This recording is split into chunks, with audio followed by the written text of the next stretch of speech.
Thank you everyone for joining us in the room again today. We have a last session and then a small ceremony at the end. In this last session, we're looking to the future. We're looking about what's exciting us at the moment and where it's all going. I've got with me today to join me two great friends, frankly, great pioneers and leaders of the sustainable space. I've got Val Smith, who's the Chief Sustainability Officer for Citi, for Group, based in New York. Please join me on the stage, Val.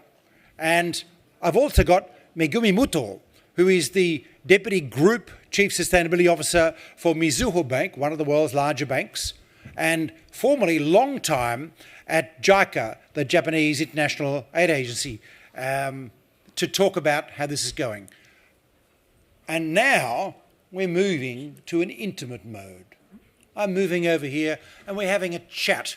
Now, I'm saying that because I'm soon going to go to you and ask you to join me in this intimate mode. We'll start the conversation going, and then I want to go to the audience, and I want to get as many short, brief, 30-second comments as I can from the audience.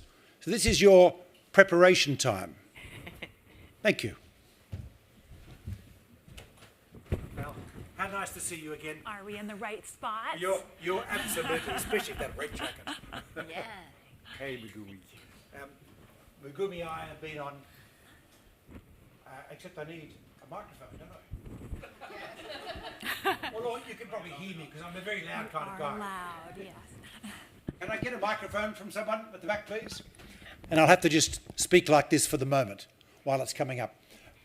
Not quite so intimate after all. I wanted to ask Val first about, thank you, about what she's found exciting at the moment. Now, I just want to give a bit of context here. She is the Chief Sustainability Officer for a big American domiciled bank, but it's a global bank. So she's had a fair share of challenges managing the world over the last year and a half or 2 years.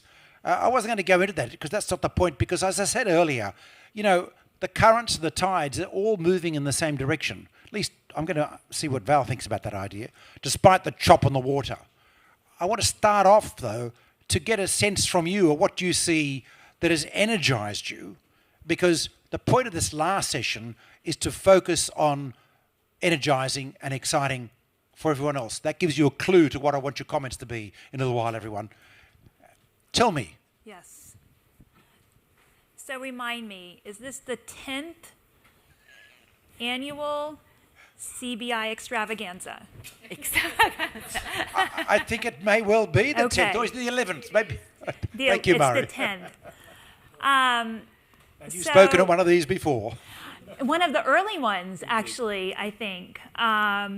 So I think what should excite all of us is, well, first of all, the personal resilience that many of us have built up through the decade, the resilience that the market has shown through that same decade plus. And so what's exciting? Well, there's been choppy waters of all sorts, and yet where the market, the sustainable finance market, sort of started, right, with green bonds, was, in my view, one of the sort of the genesis of what's now a whole broad suite of products. You still have, you know, off of the peak by a couple percentages, but you still have 9 to 10% of the bond market overall as some version of sustainable, whether it's green or blue or resilient or transition or sustainable. And we've seen just this year, because there are so many economic factors that are really converging across all of those different labels, we've seen the market pick up about 10% just this year, and issuance in developing countries in the first 4 months of the year was up 53% in green bonds. So I think that is exciting for sustainability professionals, and it is exciting for corporates and for financial professionals, and exciting if you're interested in sort of a view on what's around the corner in terms of the markets in the world. Not a bad start. And it is true. I mean, like, I have to pinch myself sometimes that this market is now at $8 trillion outstanding in total, and as you say, continuing to grow.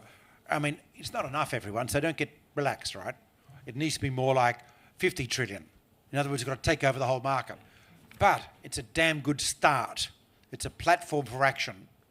And it's normalising a lot of things. At least, Megumi, I think it's normalising a lot of things. But tell us, what has excited you in recent times around sustainable finance? And I say that because I'm acutely aware that you have been on the road everywhere in the last 6 months. So tell us. Yeah, thank you. The most exciting thing that happened to me recently was this shift from development finance, DFI, technical assistance, to commercial financial institution. And I thought, yeah, I'll try, and let's see what is common and where is different. And surprisingly, I'm finding a lot of commonalities. And the central thing is bring unique additionality and create markets together with the whole community. In Mizuho, we are trying to balance in between the cause for climate, environment, and the cause for stable society, and the other cause is, of course, economic growth. I think as a community as a whole, we have been really good in encouraging positive developments, for example, green or like nature or blue. But then recently, there has been a lot of trade-offs. And maybe we can be pessimistic, but at Mizuho, I think we are very energized because solving these trade-offs together with the partners is also another business opportunity. And you know, muddling through trade-offs for people in the kind of like a database market, maybe it's not an exciting kind of like a situation, but for development finance people, I roll up my sleeves. Yeah, so interesting. Just wish to share one little example that we did in Mizuho is this transaction that we did together with the GX agency. Right? It was helping Port City, that was Kawasaki, in transforming their whole port, into decarbonized port, and specifically working on supply chain of ammonia. Before, it was this high-emitting Haber-Bosch type of ammonia, but then the supply chain collectively decided to go to circular ammonia. Yes. And so these things require a lot of coordination and, of course, talking to different public agencies as well, most notably GX agency. But we have done it together. When you say circular ammonia, you're talking about the recycling of plastics and other substances? Yes, including our clothes. Yeah, no, it's a very interesting technology to produce ammonia, which is good. And this is a really good example where effectively state industrial planning means that the Japanese government is supporting what they see as a potentially important technology for the transition.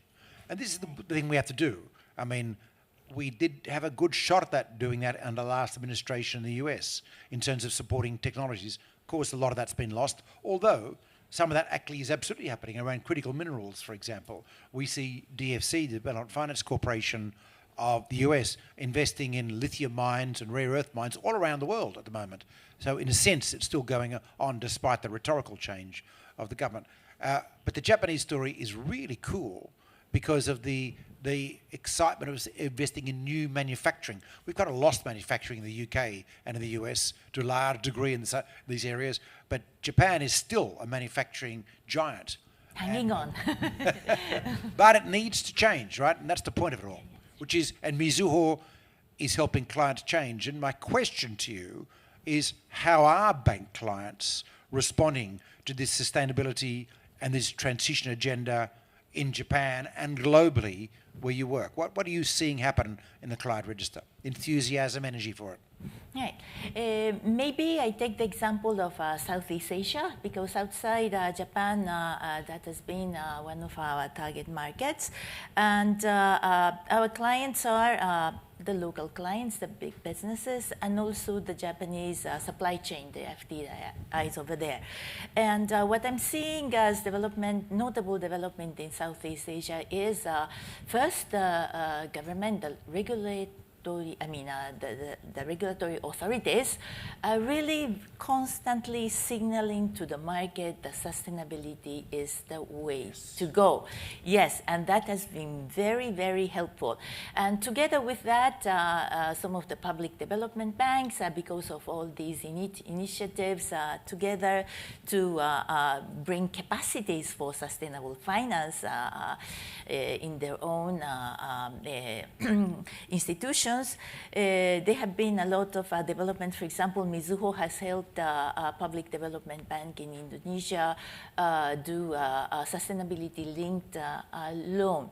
And in addition to that, the MDBs, many colleagues here, they are helping the capacity building of local commercial banks in transmitting sustainability through the financial system. So that is very exciting. And I mentioned that there are, in Southeast Asia, there are many Japanese supply chains, and usually the ones there, they are kind of like a reactive, always looking at Tokyo in what they would say in sustainability. But because of the magnitude of excitement that is in the market, I think the Japanese DFIs, they are transforming themselves into more sustainable operations, sustainable and resilient supply chains.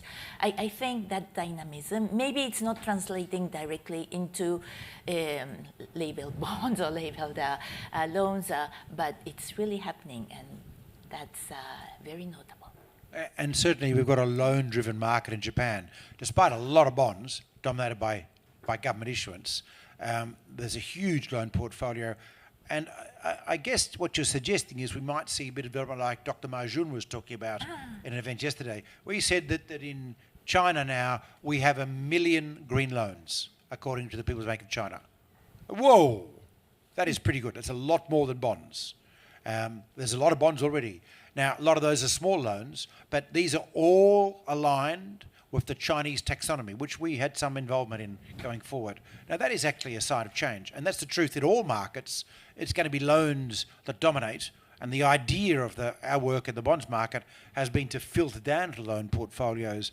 But let's ask whether it's happening at Citi, and more to the point, what your clients are doing and how they're reacting. So, first of all, sort of big picture, and then I'll go down to the ground. Like, we're all this combination of like short-term creatures while also being driven by the longer-term factors. And we are as individuals, and I think that's what you see in the market as well. So short-term creatures, like investors, continue to see and express a lot of demand. I think you see that through the sort of stable demand for issuances of all kinds of labels.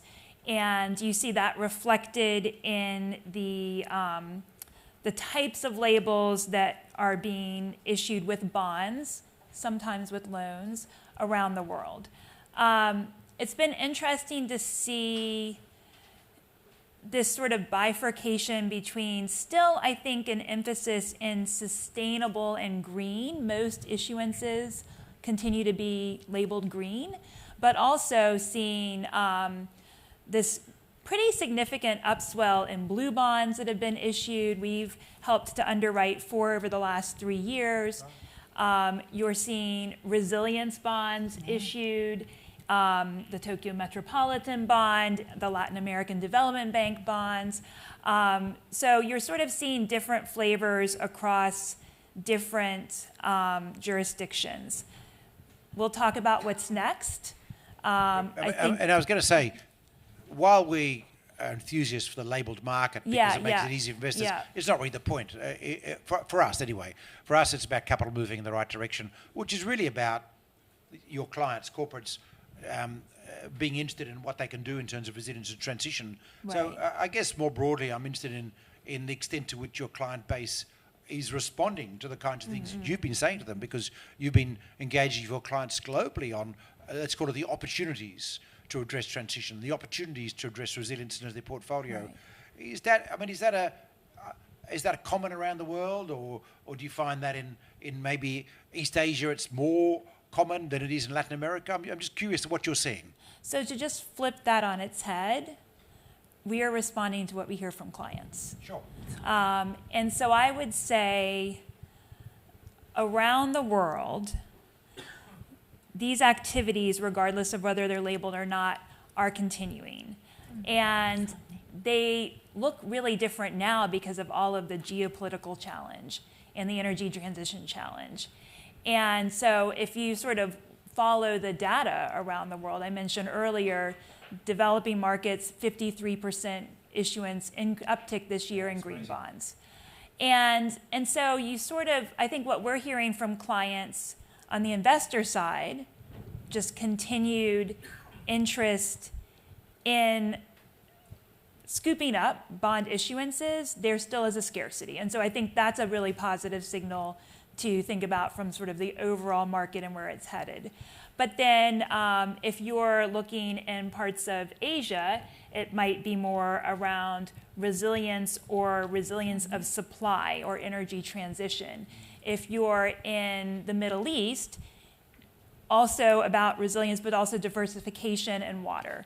So there's not a one-size-fits-all anymore. I think what's also exciting about this market is that it's really flexed to accommodate what you're seeing from clients and potential issuers, both on the sovereign side, where there's, continued strong demand, but also the corporate side, and the ability to tailor the issuances to the currency and to their domicile in a way that's effective for them and for their investors. So it's a very cheery message, in fact, that you're sharing with us. Well, honestly, when you, the headlines can sort of bog you down, right? And so I think that a safe place is actually the data. And when you look at the data, at how the energy transition is proceeding, not because of sustainability interests necessarily.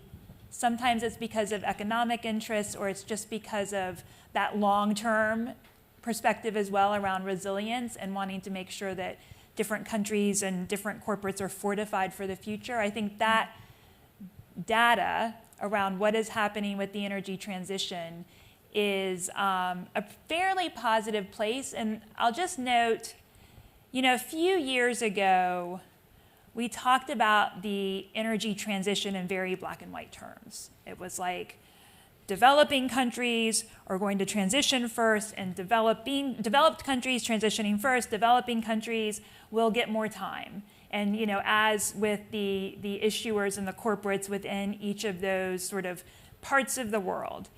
But it's a much more complicated picture now. You have some developed countries,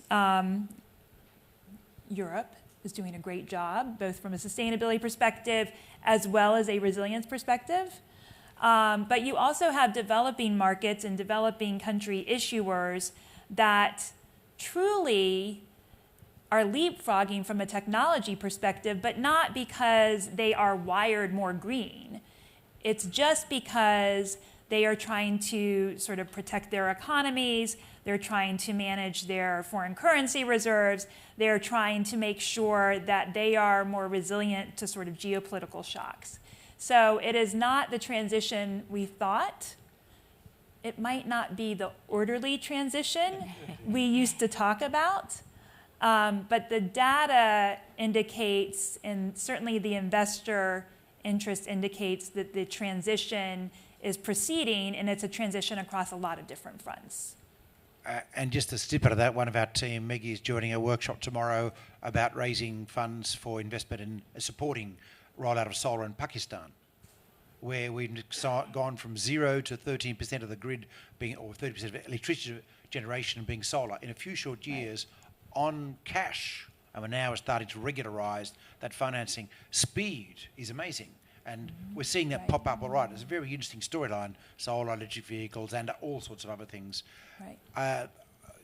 Megumi, what's the most interesting in emerging markets in this area? Where have you had, where do you see the strongest developments outside of ASEAN? You've talked about ASEAN. I'm just curious what you're seeing, because you're like a walking encyclopedia of exciting things happening around the world.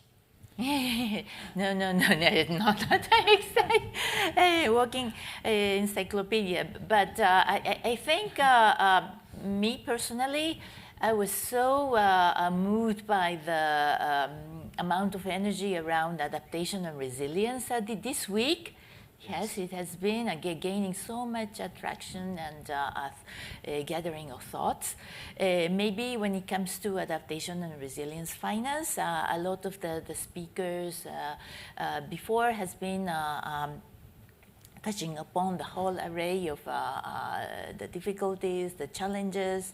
But then if there's anything that I could add to that is real cases.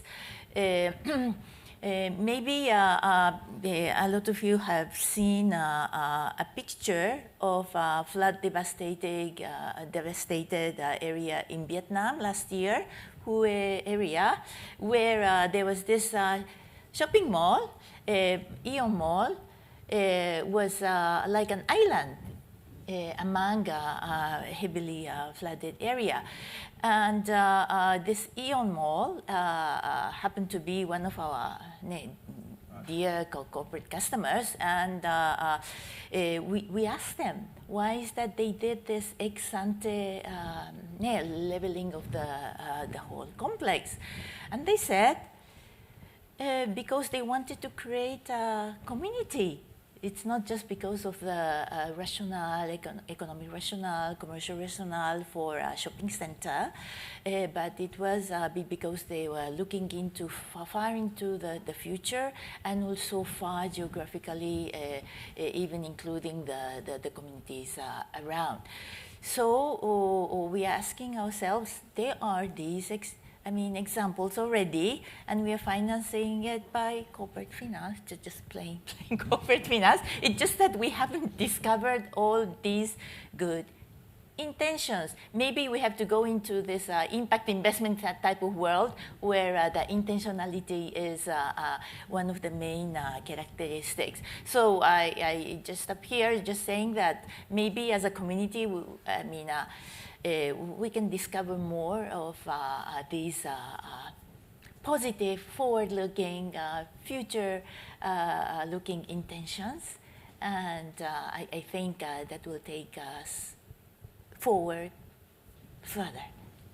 This shopping mall became a refuge for the local. Yeah. They have this. Good system for backup electricity, backup water, and So it's was good. a de facto evacuation center. So it's good for the lower default risk of the loan on the property, but a very interesting point. There's also a social dimension to supporting a local community as a refuge in the case of floods. And actually, that's a very interesting co-benefit discussion to look at when it comes to infrastructure investment. And we've got someone from Fast Infra here, for example. I'm interested to see how that we fit into these programs of labelling infrastructure going forward, because we need to make this visible. We heard Kelvin Wong and Shilpa Gulzarani earlier talking about the DBS work we're doing on resilience in ASEAN, and it's very much about discovery at the first stage of these things. There's things already happening, we're just not recognising it. We need to recognise it to encourage the others, to get everyone else, hopefully. So it's interesting. The last question before we go to the audience is really, what do you see in the future that's of interest, coming developments what's your reading of the next year or so? Maybe Val, I'll ask you to kick us off. Not a surprise. I think there will be additional focus on transition. We have new guidance out from ICMA, for example, LRA. We have new guidance around transition. And one of the, you talked about labeling and like naming something to increase more of it, which is interesting because I think with all of our clients, you see the activity happening. You're like, it doesn't matter if it's labeled or not, as long as the activity is happening. But there is an underlying benefit to naming something to show that it can be done and is being done and to incentivize more of it, especially if you have that investor demand in the case of bonds. So we're having conversations with clients about interest in transition. It is hard to label something transition. We're still sort of developing our understanding as a community about what that taxonomy is, but I think we have new guidance in the market, which will hopefully lead to increased labeled stuff, bonds, loans, et cetera, and the economic situation and the geopolitical situation certainly provides some tailwinds for that as well. That's very hopeful, very exciting. Megumi, what do you see? What are your thoughts on what's coming? So I already touched upon this impact intentionality. That is one area that we can jointly discover more. And also the other area is maybe not in the area of bond or loans, but carbon credits. Yes. One, because that is only, it's maybe the only tool that brings commercial viability to things that have so much of externality, be it climate or nature, or maybe even in the adaptation space, and make it happen. Maybe the market will go up and down and there will be cycles, but I think with that policy intention, we should forge forces to go forward. So that is one area and of rationale. And then the other aspect about this carbon credit is, of course, this flow from the developed market to the developing markets. Article 6, joint mechanism, ITMOS. We have been trapped into all these very difficult technicalities, but I see countries really seriously paving the way for the markets to happen, and I'm very hopeful that we finally have functioning system that entails all these externalities into the economic calculation. Fantastic. Thank you. I'm going to go to the audience now and see if anyone else has got any thoughts. Who'd like to kick us off? We've got a couple of microphones out the back. I've got my microphone here. Comments or questions about this topic of what's exciting you and what the future holds. How are we going to go here? And as you know, I have a habit of picking out a few key people, unless you want to put your hand up in advance. So I'm wandering around here looking for volunteers to get us going. We've got one over here. Right, take that microphone over there. And is anyone here in the meantime that would like to kick us off while he gets the microphone?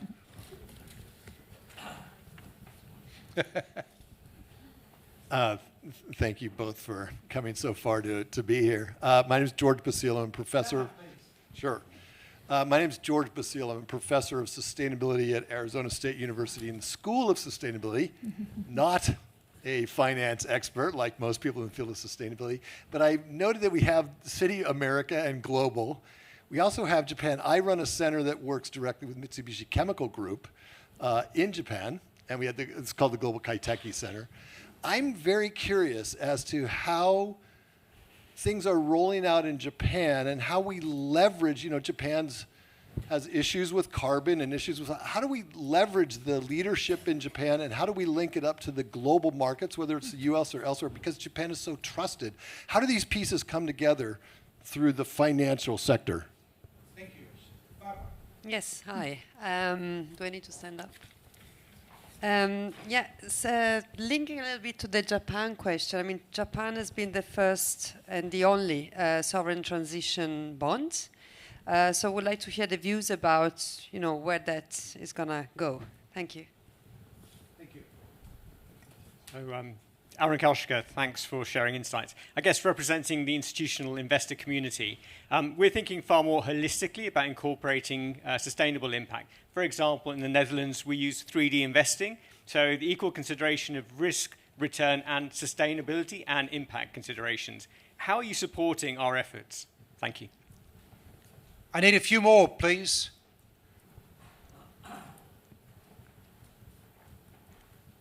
I'm going to ask this guy.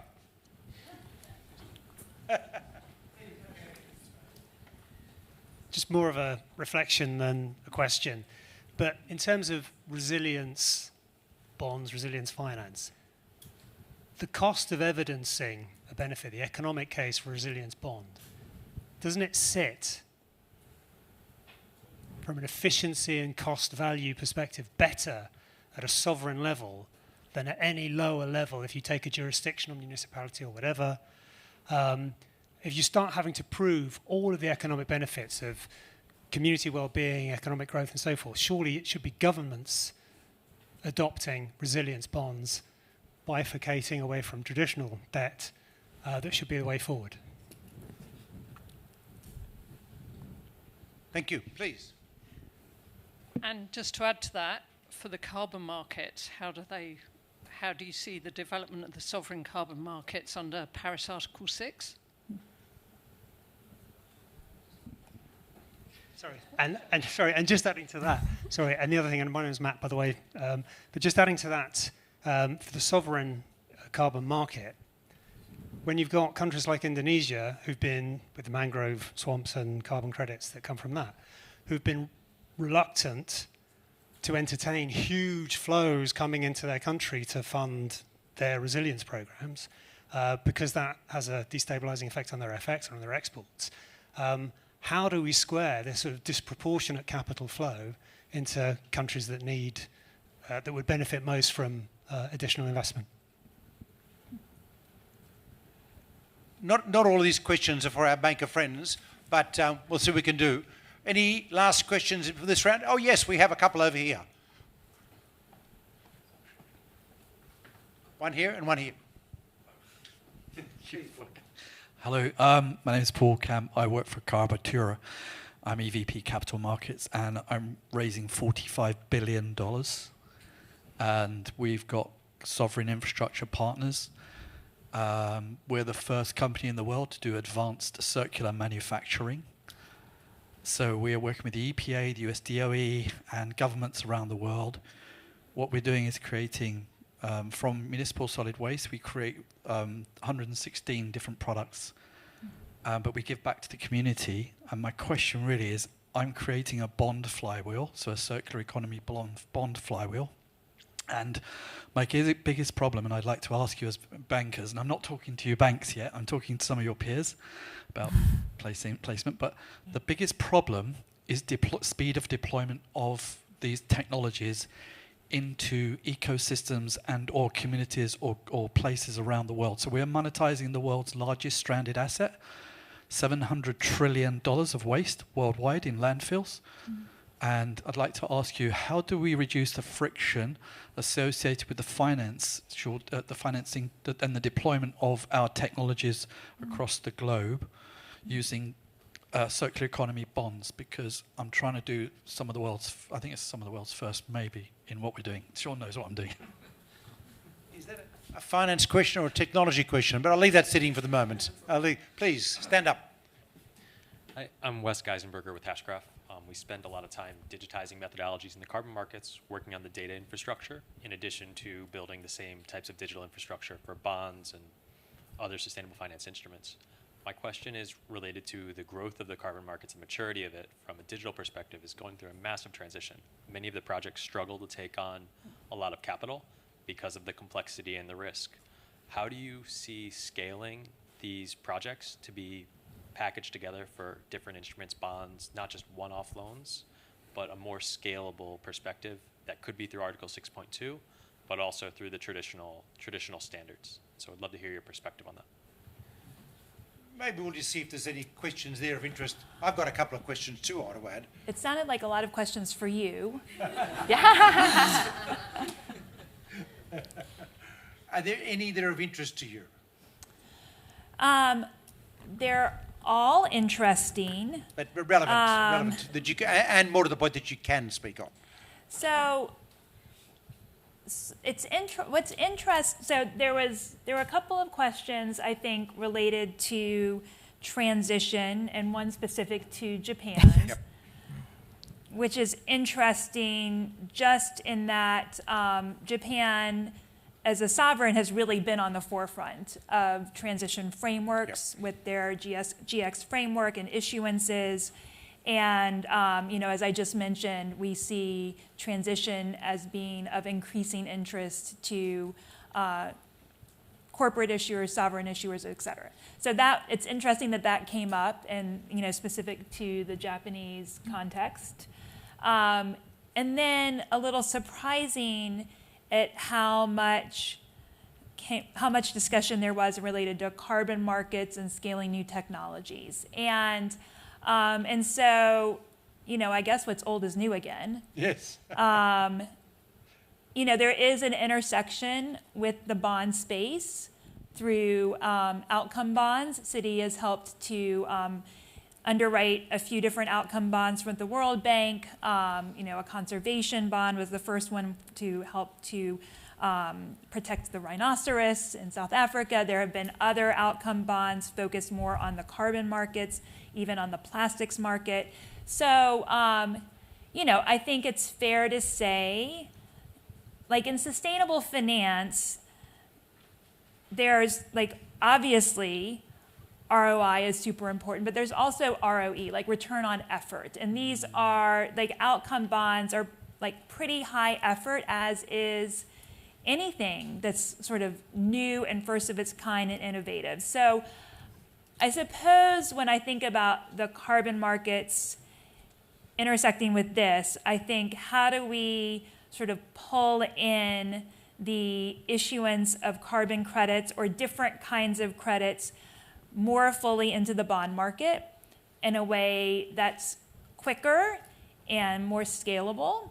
So that's an innovation possibly to, support the continued growth from an economic standpoint alongside the regulatory standpoint, which I think also will be required to help to accelerate the commercialization of the technologies that we mentioned, as well as the maturation of carbon markets. And I talked earlier about cost of transaction, and one of the things that underlines a few questions is that cost of transaction. The friction. It's a bit like, this is what Paul Camp's really tackling, is what's the cost of deployment in terms of time and effort and all these things. And a bank's not going to solve that because they've got a particular time frame and a churn ratio requirement. Governments might be able to solve it with support mechanisms, but it's challenging. In all these areas it's challenging. We're trying to change the planet really fast. And the cost of the effort, if you like, is, I think, the primary barrier, especially when we have investors around the world who are telling us, give more product, meeting our risk yield requirements. Arun at Invesco will tell you there's many clients who want green stuff. They want in their portfolios. There's a risk yield requirement. You've got to meet their existing requirements. But if they can do it, they'd rather displace the old stuff with the new stuff as much as they can. We have demand. We've got to get product out the door. But it's effort. And some of these things take years to develop, which unfortunately is not going to work in a bank's profile because of the way they're structured doing it. Then we need maybe development banks, maybe individual change agents like you, Paul, to keep driving this through. But it is hard, it's challenging. And my concern in the comments with ICMA and Green Bond Principles earlier is that we want to make sure we don't add extra effort at least.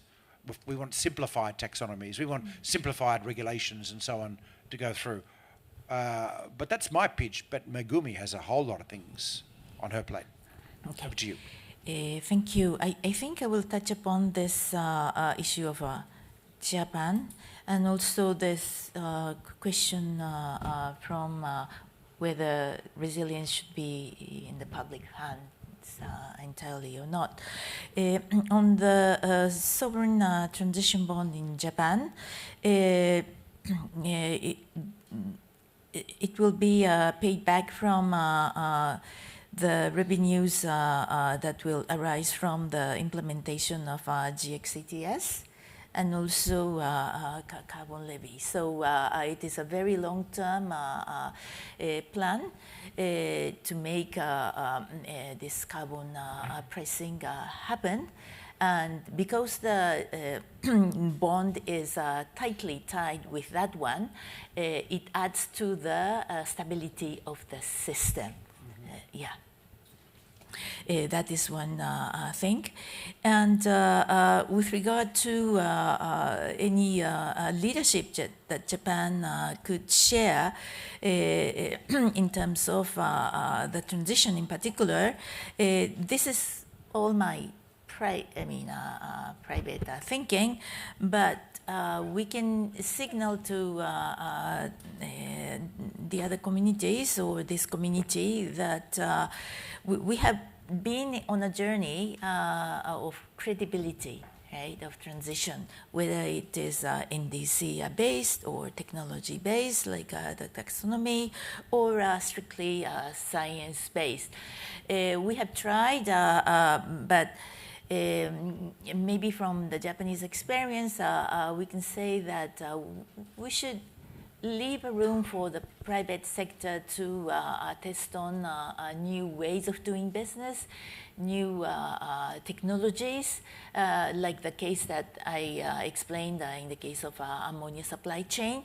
And that is a positive signal. That has been a very positive signal, so that the companies themselves think very hard, not just following the rules. I think in the multilateralism world that we are in, we are ready to share the positive side of that. Which picks up the Arizona question, really, if I'm a Professor George back there. I think there's one of the exciting things about this conference, one of the exciting things about this week in London Climate Week, is the number of people from different countries who are operating as a community. I say this to banking conferences all the time, that we fight like cats and dogs in competition of banks normally, except in sustainable finance. Look, I have two CSOs from different competing banks here, and that's a common occurrence in sustainable finance. It's fantastic. The collaboration, which is how the world should be ideally to solve its problems, is palpable, is real, and the sharing is real. The question is, George, finding the people to talk to at any one time, which is why it's great you're here. There's lots and lots of people you can catch here. We have an opportunity. We are already working as a community, and this going this forward. Hey, we've got to grow the community. We've got to do a lot more. But somehow or other, for me, it makes it extra special. Beyond the topic. Yes, there's mission, there's achievement, but there's also something really nice about knowing Val. Really, really nice. And knowing Megumi. And knowing all of you. But I want to savor that because times can be very tough. Our climate impacts are pretty miserable. I did a talk early this morning talking about the epidemic of depression amongst climate scientists because we haven't been making progress for the last 30 years.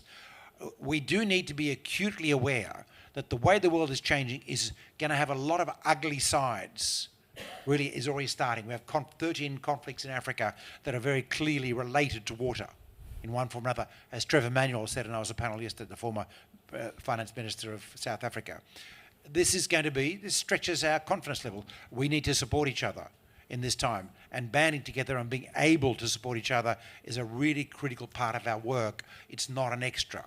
Otherwise, it's going to be difficult to survive. But in the meantime, there's interesting things happening. The CO2 credits, I just want to say, I know the Indonesian story is complicated, but Japan is in conversations with Indonesia at the moment because Japan's bringing in a carbon price, a carbon scheme, and there is absolutely a live conversation about a collaboration between Indonesia and Japan on that. So watch this space in this particular area. I had one question just around digital. So I spoke at a SOAS University of London, Central London event last night on digital currencies for sovereign as a way of increasing participation. I'm really interested in the retail side, tokenization, because I see it as a cost of transaction reduction and therefore better rates, hopefully, out of that for ordinary citizens. And I see it's important not for raising money, but for political activity. The more people own a slice of the future, the more they're going to support that future. That's the theory, anyway. And we've seen this where we've seen sovereign issuance in places like Singapore and Hong Kong and the UK, where there's been quite strong take-up of this. But of course, the bigger question is, what sort of changes are we going to see from what is undoubtedly a digital revolution in the future? One of those changes is the cost of transaction that we're seeing being reduced drastically in all sorts of interactions, whether it be cross-border money transfers or the tokenization of instruments. And of course, on the other side of the question, the rollout of AI and data centers and so on. What are your thoughts on the impact, especially the positive impact, but also the risks in terms of the digitalization of our economy that is happening in so many ways at the moment? And I say this because both Citi and Mizuho, I know, I've got big portfolios in this particular area. So I'm curious to hear what you're seeing. Is that something that I can put to the spot? So you saved this to be the last question? Did I say it was the last question? There Did I say it was the last question? There are whole conferences on this topic. But I want the link to green. The link to green. Well, talk about an issue that both holds potential to solve so much of this friction, but also encapsulates all of the risks and societal concerns related to change.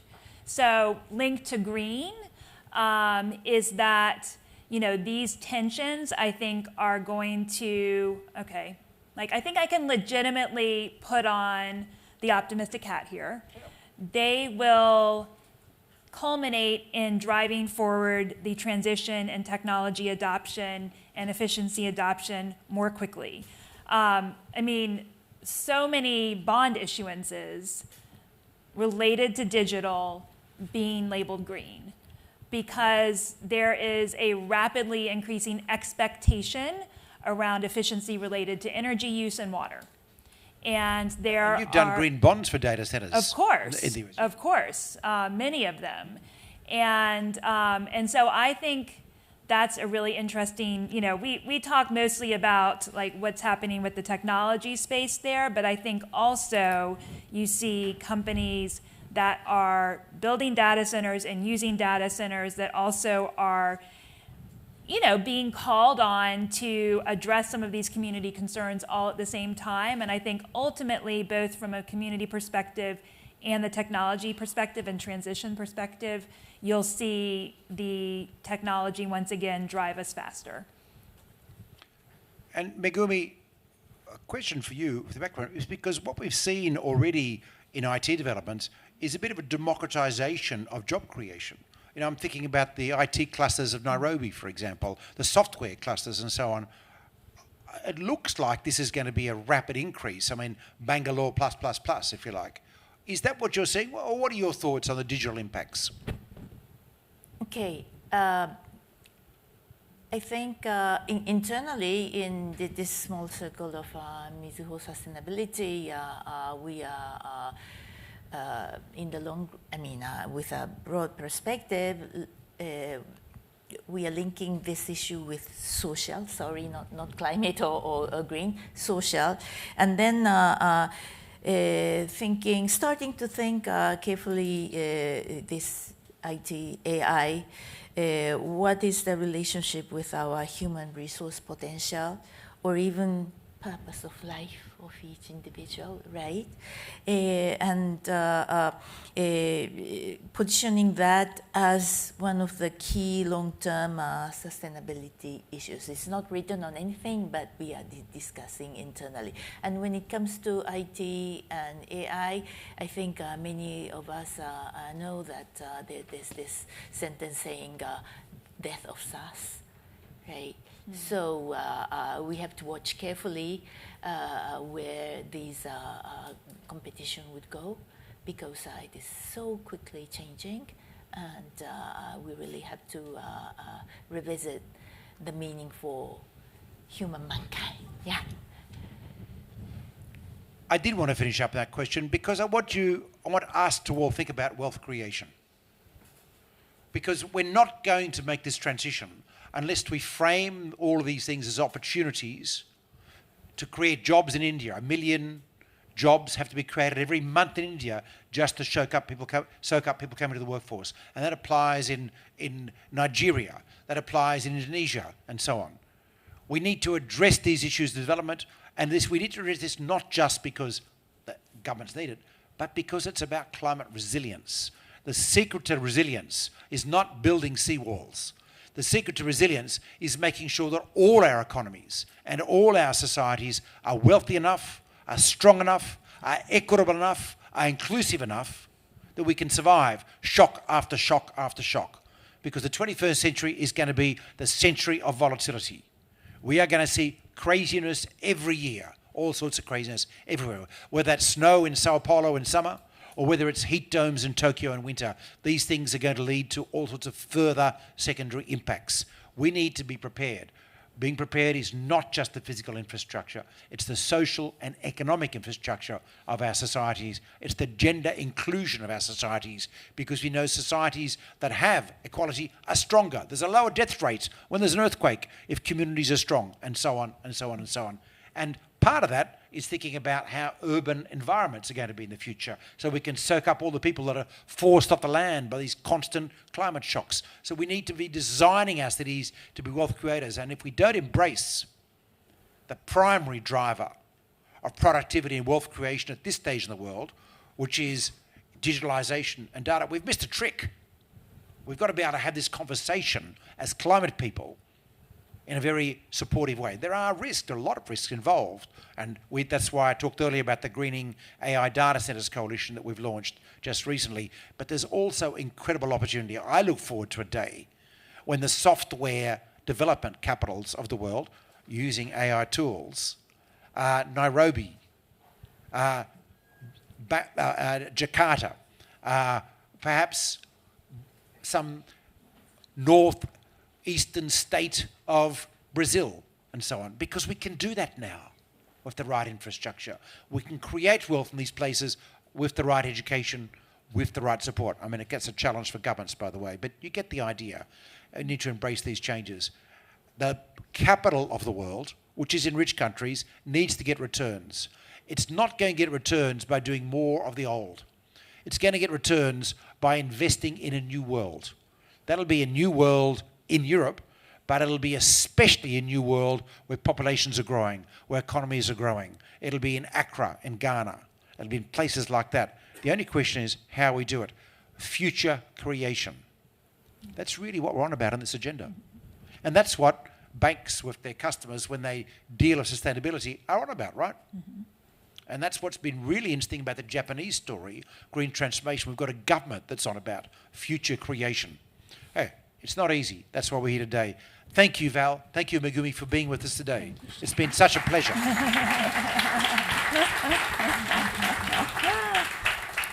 And thank you, everyone, for your participation. We're now going to switch to a very short ceremony. Thank you for joining us on stage. Please.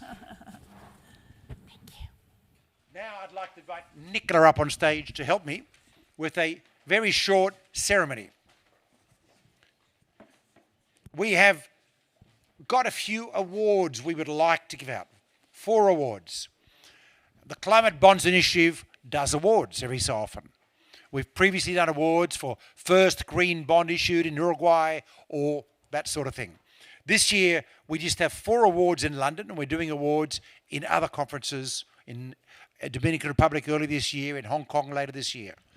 Just the first award is a Pioneer Green Agriculture Award. It's for the first European Union covered bond that embedded sustainability in its cover pool. Now, this sounds really detailed, but it is so cool because the European covered bond market is a huge slice of the bond market in Europe. Pioneering new forms of sustainability into existing markets is the essence of what we are trying to do. We're trying to take over bond markets, take over loan markets, take over covered bond markets. So that's the reason this particular bond was so cool. It was $340 million in, this is to give you a clue who's getting it, Swedish krona, 6 billion Swedish krona. There was outcome based reporting, there's detail about 136 farms that are using precision farming, there's discussion about the 700 tons of CO2 saved, and so on and so on. Can I ask a representative of Lands Hypothek AB if they're in the audience? Can I see someone? Please, come on up.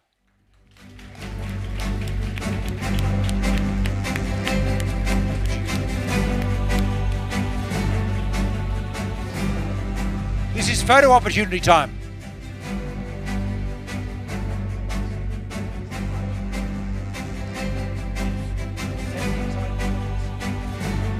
I think you've said it extremely well. I'm glad I'm not the only one who thinks that sustainable agriculture is cool. It sounds like we share a fairly similar background and similar interests with that. Thank you to the amazing work that the Climate Bonds Initiative has done. The publication that you put out with regards to sustainable agriculture was certainly an inspiration for the work that we've done. Thank you to all the colleagues back in Sweden who do all of the hard work. And last but by no means least as well, I think I've been inspired throughout the day to say this, we're a member-owned bank, so to every single owner of ours, to every single colleague who asked why, this is the reason why. We're not resting on our laurels. There's still a lot more work to do, but thank you so much. Thank you. Thank you. Okay, do I need this mic? I don't think this is on. That microphone works. Is the mic on? Yeah, good. Okay, so our next award is for the most innovative taxonomy. This taxonomy has provided global leadership in the development of science-based criteria for agriculture and forestry, which are two of the hardest sector criterias. The approach is innovative for three reasons. The first one is the inclusion of a threshold-based approach for agriculture based on carbon metrics and for cut-off dates and in deforestation.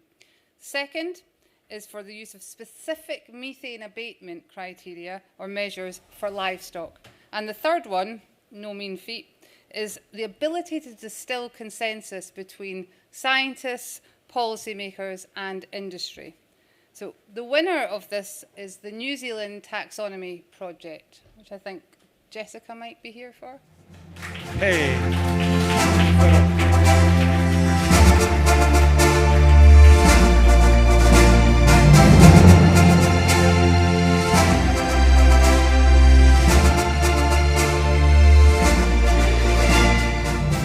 Thank you so much, Ngā mihi nui, to the Climate Bonds Initiative. As you spoke about, it's been a really collaborative effort to get this taxonomy across the line.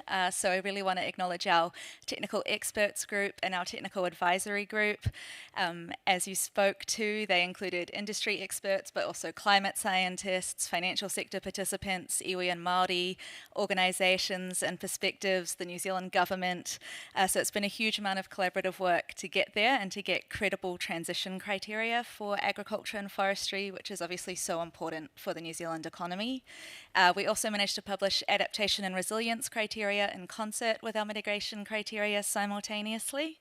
And I will just do a quick plug. On Thursday afternoon, we are hosting a workshop to dig into some of the details, the technical details of what we've done and how we got there. So if you have any interest in that, you can come and find me afterwards and I will let you know where to go. But thank you so much. Ngā mihi nui. Fantastic. Yes, there is an agricultural theme. You're perfectly right. It's fantastic what's happening. But next award is for the largest European issuer 2025. This is the European Conference. And this award goes again to a bank that has done 32 deals this year, $30 billion worth of deals. They have a target of 50% of all of their lending as a bank being green, and the other 50% has to be resilient. Whoa, that's pretty cool, right? That's what I call a climate bank. Their plan is also to support $1 trillion of lending and investment this decade. And they've got a very specific targets around adaptation and resilience. It is, of course, can anyone guess? The European Investment Bank, the lovely European Investment Bank. They've given awards many times. In this case, we have a short video from Aldo Romani from Luxembourg, which I think will play. EIB and CBI are partners in sustainability. They share a common inclusive approach to the efforts of multiple undertakings from all over the world. And I'm happy to receive this prize today because this seals, once again, the mutual respect in the respective activities. I am speaking today at the annual conference of the Green Bond Principles, and I can tell to everybody that we are just trying to continue these efforts, creating continuity between past and future, between market and legislation.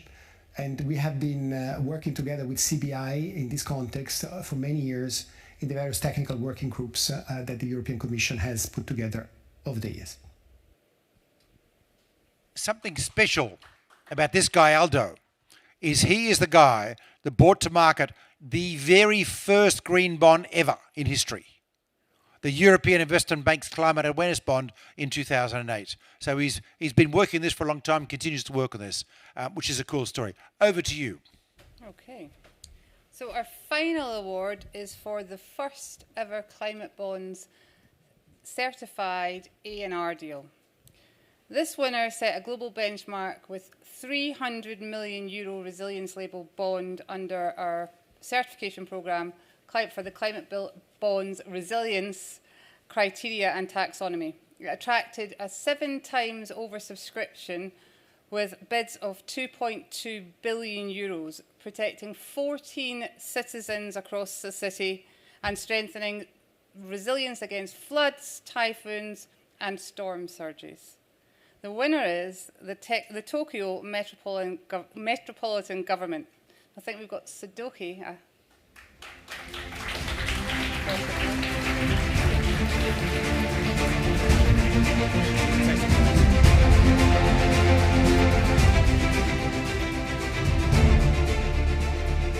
Thank you very much. I'm very honored to receive this award.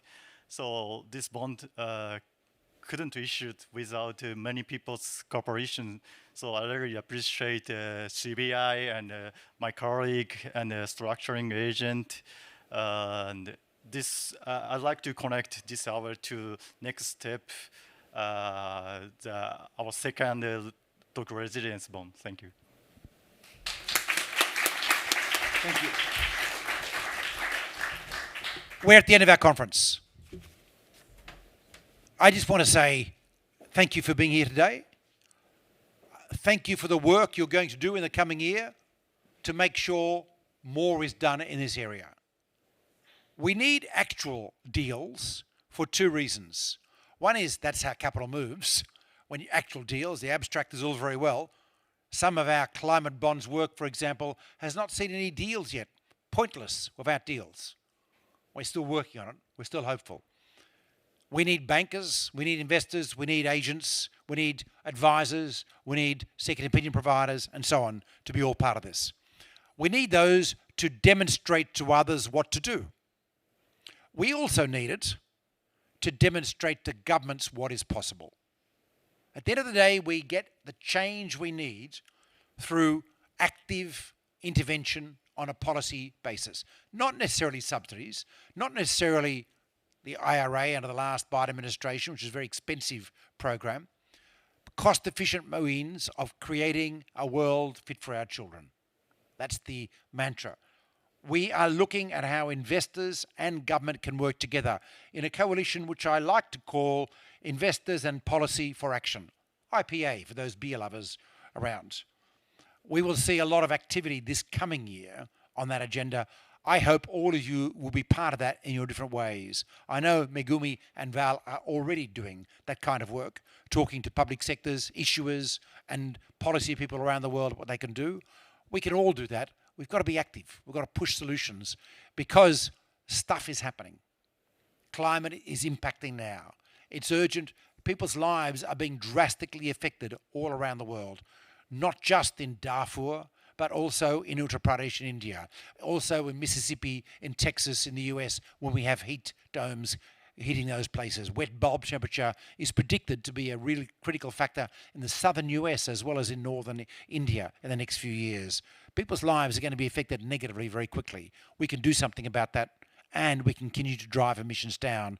And while we're at it, we can create a world that is cleaner, that is quieter. I love going to Hangzhou in China. Why? Because I can go to a coffee shop, buy a major road, sit down and sip my macchiato, whatever it is. Yes, they've got macchiatos there, and the traffic is right there. And it's all electric. It's quiet. Not like here, where you've got to sit back because it's noisy. The future is so quiet. The future is so clean. The air is clean. And the future will be better for our children in so many ways, especially if we tackle development, wealth creation, productivity, and so on. That's our job. Thank you for being part of this mission. Remember, we are lucky. We have the privilege of seeing what the different future can be like and the privilege of doing something about it. Most of the population of the world does not have that privilege. With that privilege comes great responsibility. We have to act. It's our job. Thank you for acting.